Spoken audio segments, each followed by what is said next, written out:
I mean, obviously, we had like Blink-182 kind of pioneered that whole thing, after bands like, the Aquabats and, Goldfinger and all the bands that like, a lot of people really, really know, that all kind of came from where we live for the most part. And I really thought that was cool. But then when I was in high school, I just entering into high school, that's when kind of the metal scene really kind of got revealed to me, and it was probably about the time that like As I Lay Dying kind of really started to take off, and being a guitar player, that's what became so fascinating to me. At first, it kind of freaked me out how much they were screaming, but all the guitar riffs I thought were like the coolest thing, so metal music quickly became something that I fell in love with because I wanted to learn how to play all the riffs and stuff, so bands like the Black Dahlia Murder became, a band that I listened to a ton because it was like, dude, they wrote the sickest guitar riffs. I want to learn how to play, like I sat down for probably like 6 months and learned as much as I could off of the Nocturnal album, and, really kind of fell in love with metal and death metal, but then never really fully stopped listening to punk music. And then I would say bands like Comeback Kid became probably my favorite band, for hardcore bands, because it kind of had the sound of kind of some of like the melodic stuff like bands like Good Riddance, were kind of doing with a lot of the octaves and these cool runs and stuff. And then, growing up in the Southern California hardcore scene with bands like Terror, Snake Eyes, my old manager was in a band called Like It or Not, like, Donnybrook, like these were the shows I was going to, 24/7. I grew up in Corona, California. In the center of our town, we had the Showcase Theater.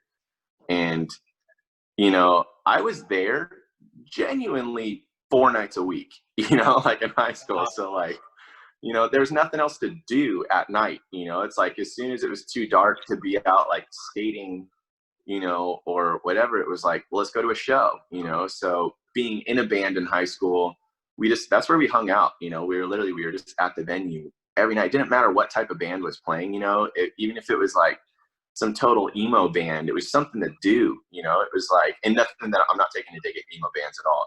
I'm just saying, like, being in a death metal band and going to hardcore shows and stuff, I wasn't opposed to going to see, Rilo Kiley or something, because it was like, oh, hey, they're playing and it's something to do. Let's go, And, but a lot of hardcore shows were played at the Showcase, so like growing up in that culture, essentially the epicenter of where I grew up, like these were all the bands that came from the Inland Empire, Corona, Riverside, Redlands. It was the band that I was in called Underneath the Gun, Suicide Silence, Impending Doom, Sleeping Giant, Death Star, Winds of Plague. Like that was all of our friends, that was just like our whole crew. So it was like we had a really thriving music scene, where I grew up, especially in like the metal and hardcore stuff. So, we just really had an amazing scene there that, kind of by default, I really kind of just came into that scene. But I would say the bands that were my favorite were, definitely I would say Comeback Kid, even though they weren't anywhere near, where we were at. But, Comeback Kid, a band called Final Fight, they were, one of my favorites. I still listen to them a lot. As far as punk stuff, I would say like bands like kind of like Good Riddance, Strung Out, just because again they wrote the coolest guitar stuff, things like that. So it's kind of pop, but there's still an edge to it. Yeah, I think, when it comes to the punk stuff, again, I think punk, you can have such different genres of punk even within the realm of punk. But Right. For me, coming from Southern California, that was more the style of punk that we were around. It was like Pennywise, Strung Out, like No offense. No effects, like all the Fat Records bands, like that was just like around us. And then a little later after that was bands like Thrice, like that was kind of a monumental band, I feel like, for the music scene, especially kind of like the Warped Tour music scene and stuff. They kind of really took it into another arena, where kind of some like heavier style bands could be played on the radio. And that was like kind of unheard of, before, you know. Right. Um, yeah, the showcase was where Solid State would do all their showcases. Okay. Yeah, in Corona. Yeah, they would Yeah. have like the Solid State showcases, and like all the bands would come in. You know how they do Face Down Fest? Yeah. Yeah, basically it was like the Face Down Fest for Solid State. Right. Right. Yeah, yeah. So yeah, no, I definitely understand. I'm very familiar with the Corona place. Is that place still around?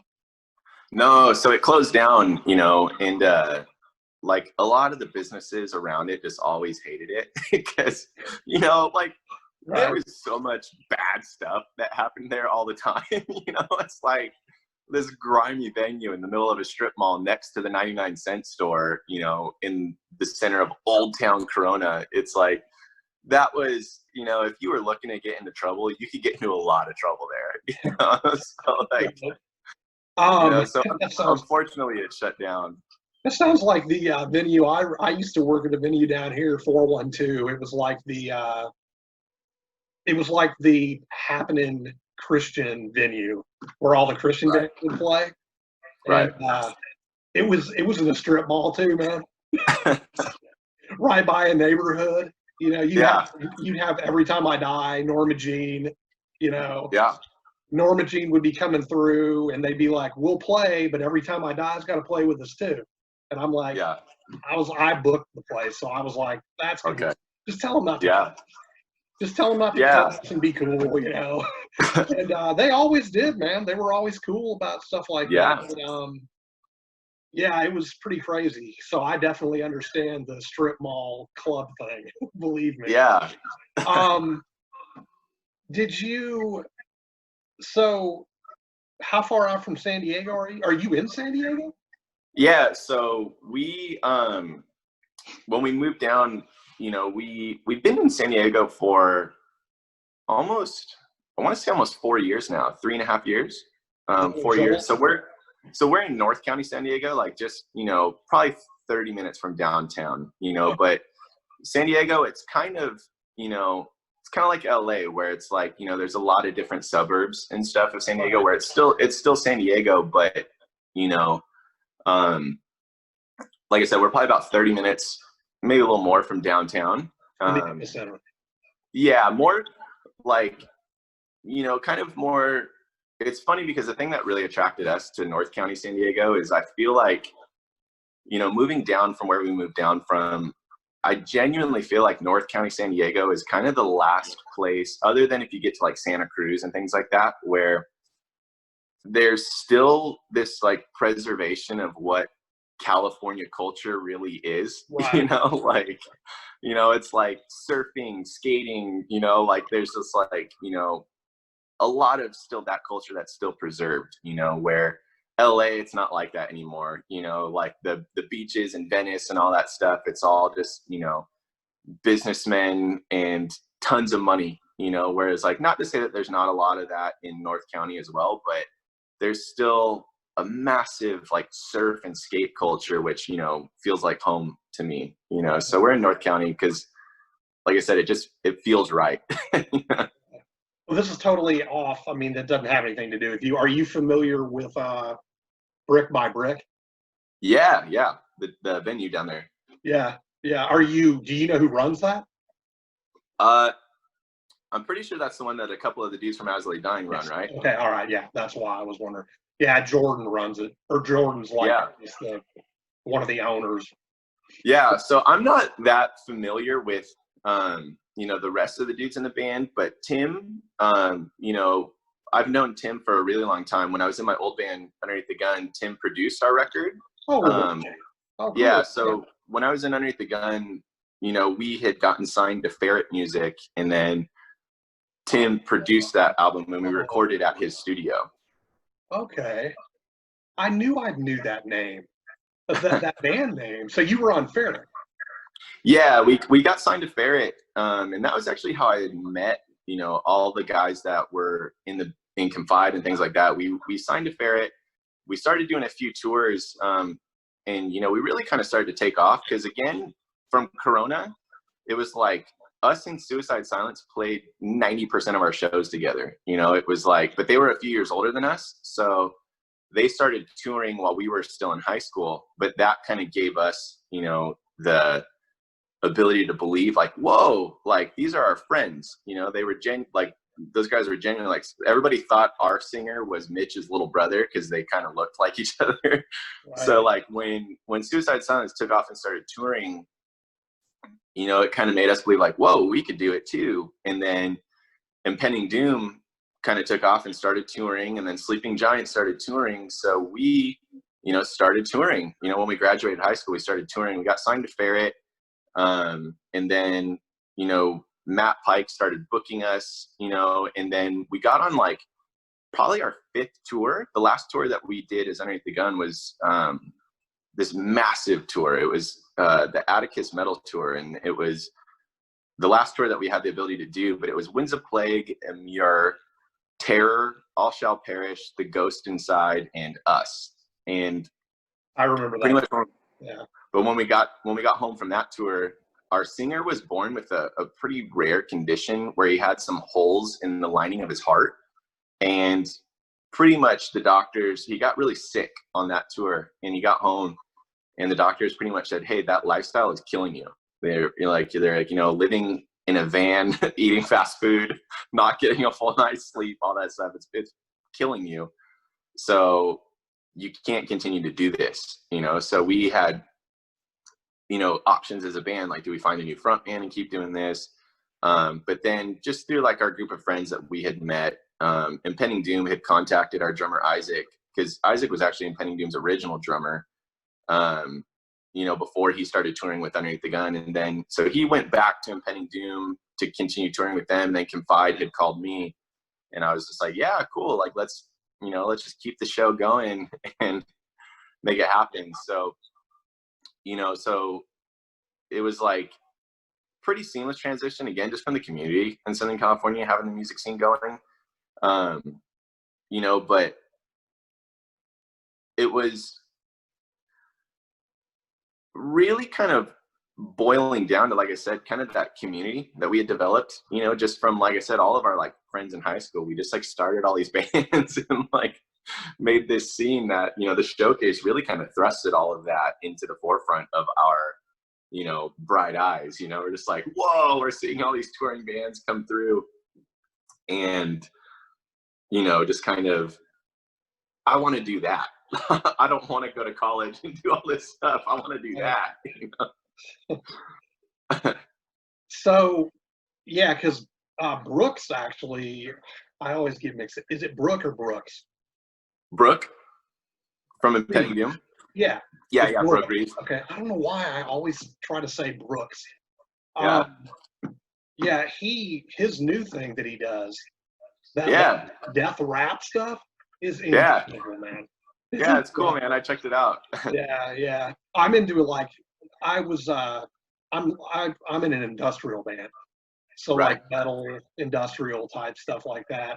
When I heard that Man of God stuff, I was like, this is whacked out, man. This is excellent. Yeah, I loved it. Yeah, but yeah, his stuff's really good. Impending Doom's one of I like them a lot. I do like their stuff a lot too. But I do understand what you're saying about. It seems to me like the death stuff that you were into and the metal stuff you were into was not straight death, blast beat stuff. It was it was the more melodic, musically inclined. Yeah, I mean, like, I don't get me wrong, like, I still was super down with like full-blown death metal stuff, you know. And it's funny because, again, like, being in the Christian band, you're not supposed to like all these like satanic bands, you know. But like, you know, it was funny because, you know, like, obviously, like, I was still down with like Behemoth and like just like full-blown death metal stuff. But the stuff that I appealed to me more was, like I said, like bands like Black Dahlia Murder that had like really, really cool stuff. And then obviously like August Burns Red on the Christian side, you know, those dudes write amazing guitar stuff, you know. So, but they're also catchy. Exactly. That's like, the things. Yeah, there's a sorry, what were you saying? Oh, I was just gonna say there's a I was saying we had you know, toured when I was in Underneath the Gun. We had done, you know, some touring, but it was I guess to kind of bring it full circle to like the not being religious about our walk, with Jesus. It was funny because we, when I was in Underneath the Gun, we had done a tour right before that Atticus Metal tour. The tour that we had done, it was All Shall Perish, Abigail Williams, Suffocate, Us, and Conducting from the Grave. And it was funny because I'll never forget, we pulled up to the boardwalk in Sacramento to start that tour. And it was almost kind of like every band was outside loading and just kind of like gave us the death stare. And it was funny because like we ended up becoming such good friends with like everybody on that tour, and by the end of the tour, Eddie from All Shall Perish had told us, we were in Denver, one of the last dates of the tour. And he flat out told us, he goes, at the beginning of the tour, us and the rest of the bands had a conversation that we were all kind of pissed that there was a Christian band on the tour.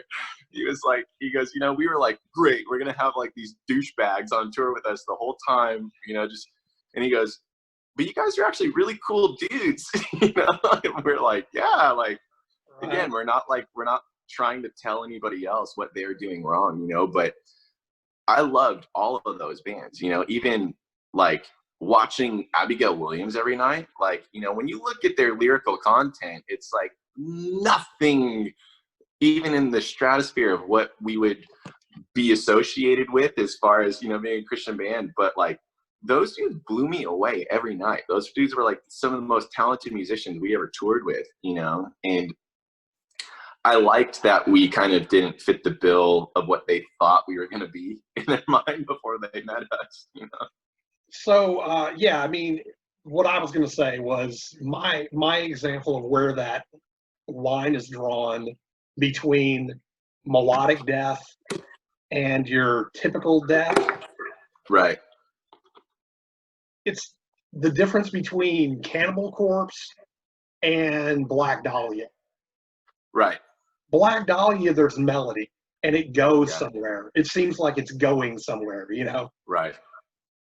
Cannibal, to me, although they're good musicians, their stuff doesn't really go anywhere.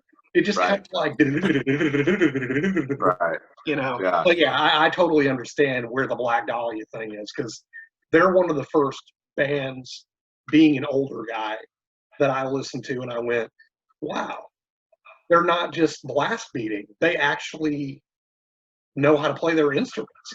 Right.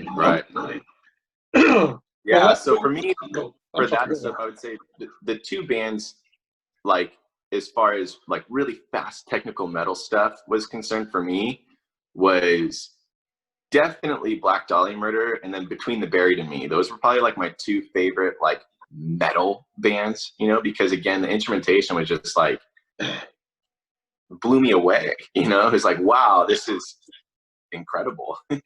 So are you a I'll cut this if it doesn't work out. Yeah. Are you an No Sleeper fan? Honestly, like the reason I'm asking is Shane was in Between the Buried and Me.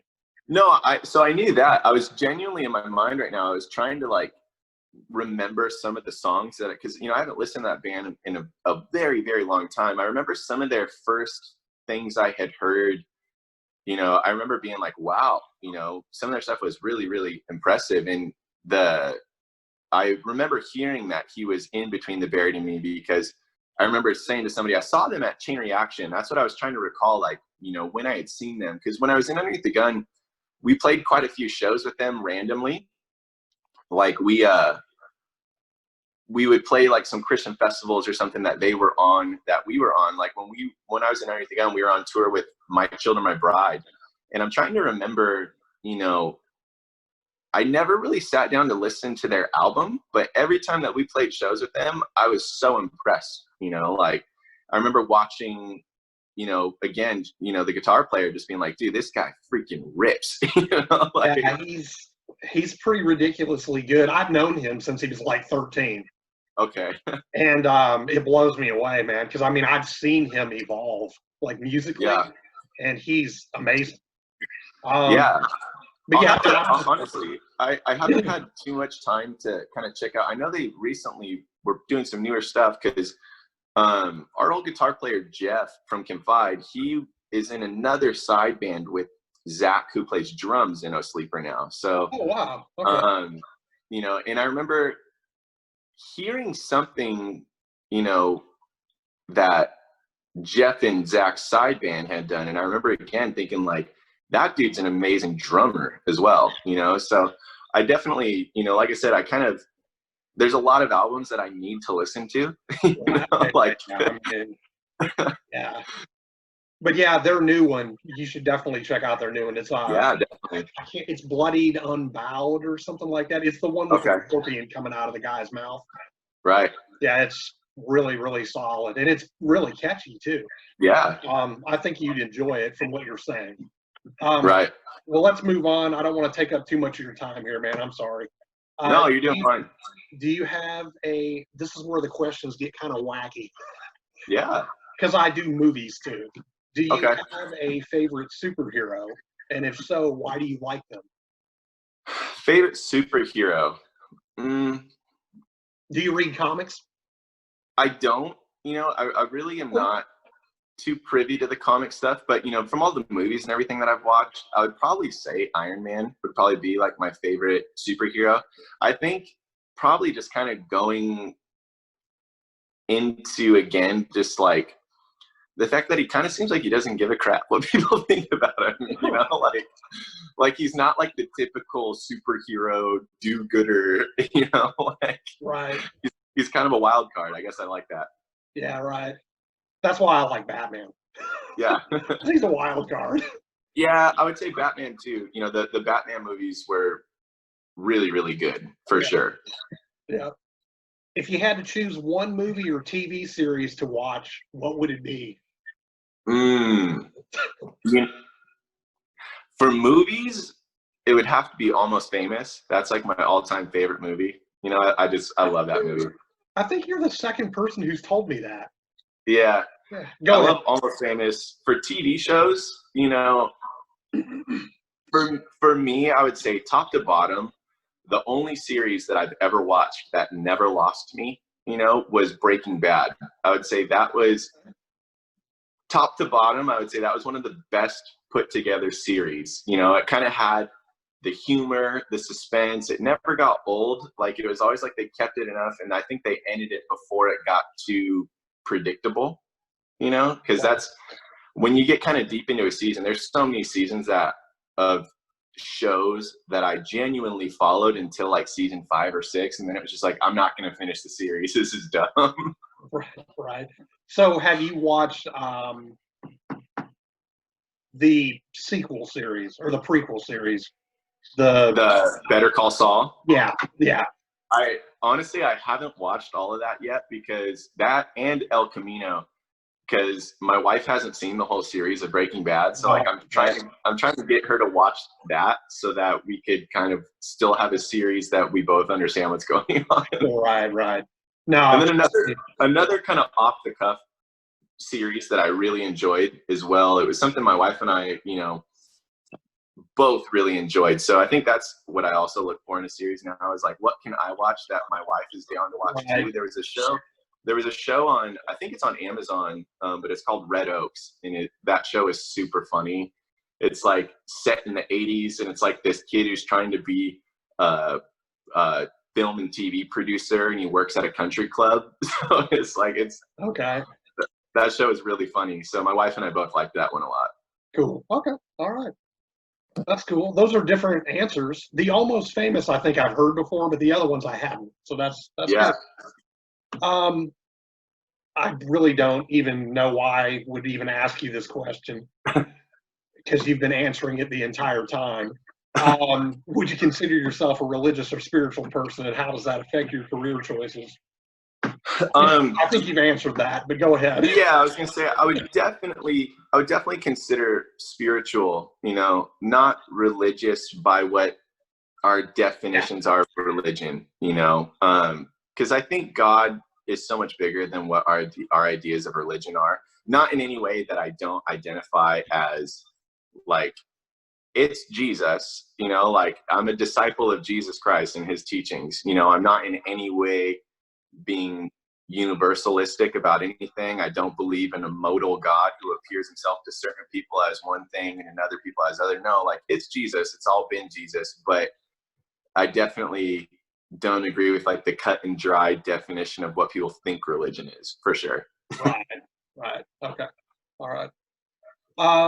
Do you tell us a little bit about the album? It's coming out tomorrow.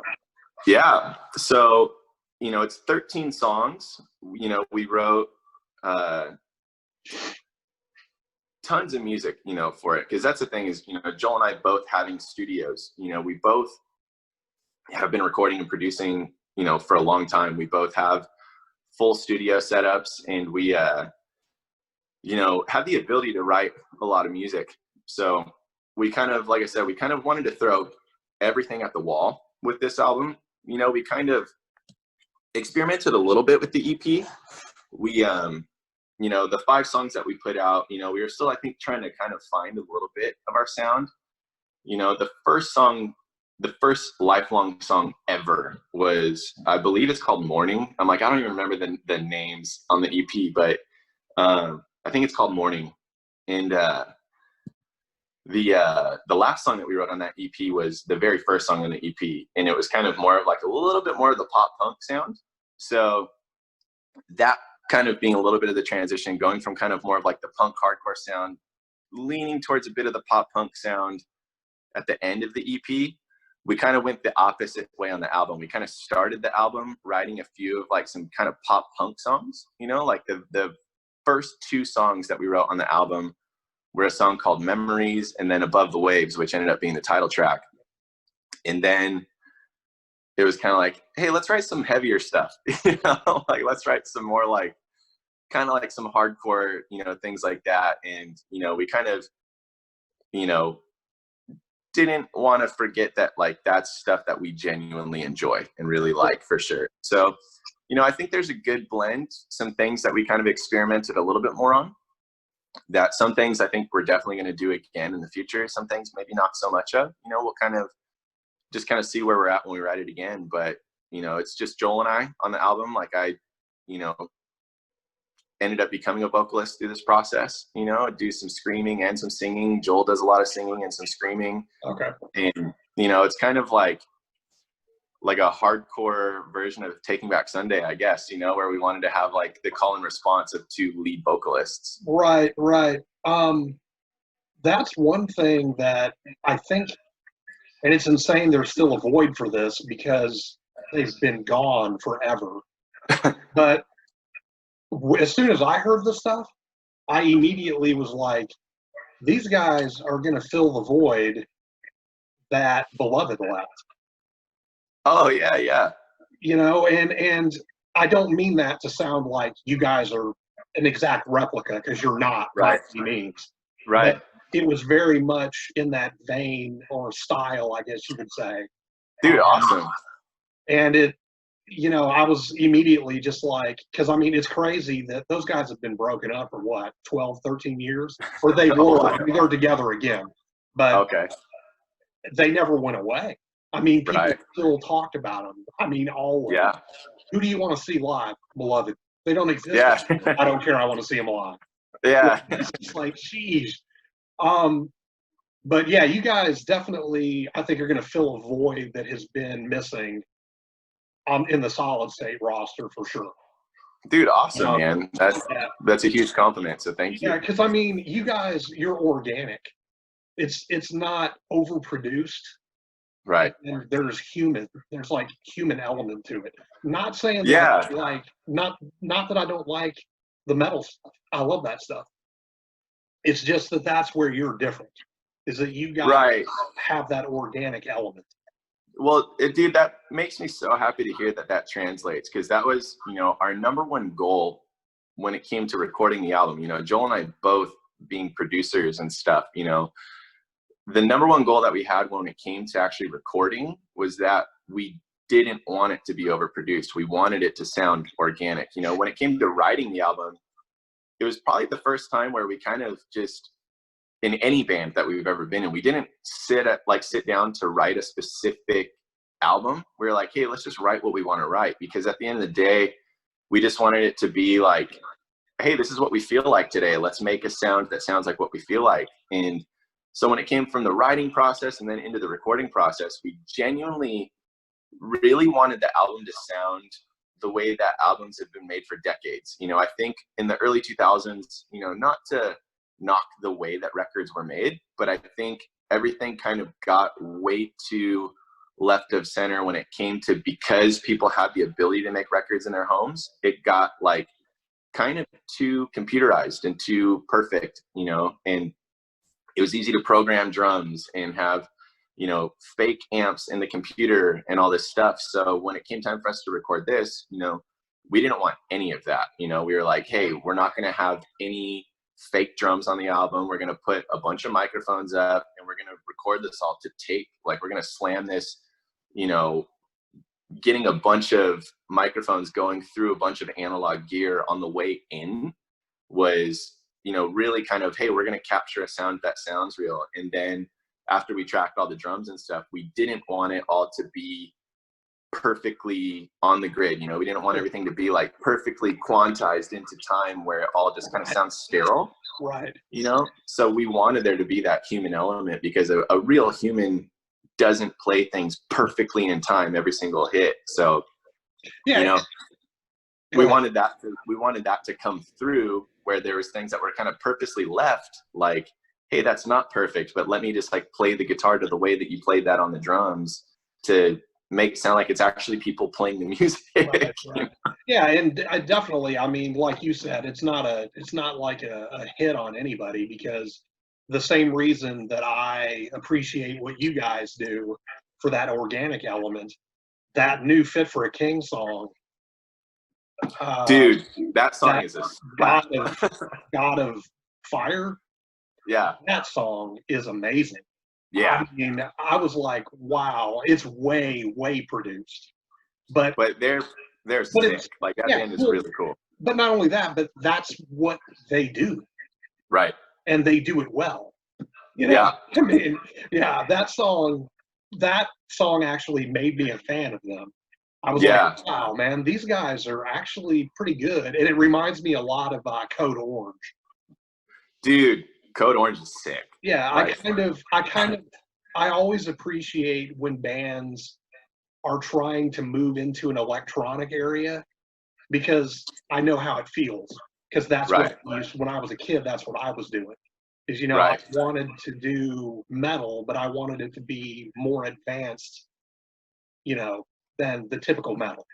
Yeah, and we produce bands, you know, we've recorded and produced bands that do that genre, you know, and I think it fits that style for sure. You know, I think metal, you know, you could kind of go a little bit over the top on the productions and things like that. But for our album, you know, wanting to go back to more of like a punk and hardcore feel, it's like, hey, you know, it's not supposed to be perfect. You know, we kind of wanted it to, that was the biggest thing when we did the EP and doing this album, was that we wanted it to genuinely sound like we were in a room playing it, rather than it being something that was made in a computer, you know? And not to say that any other band's album sounds like a computer, but, you know, I think when it comes to metal, you kind of have a bit more bigger, kind of more polished sound and production and things like that, where for us, we wanted to keep that kind of raw vibe for sure.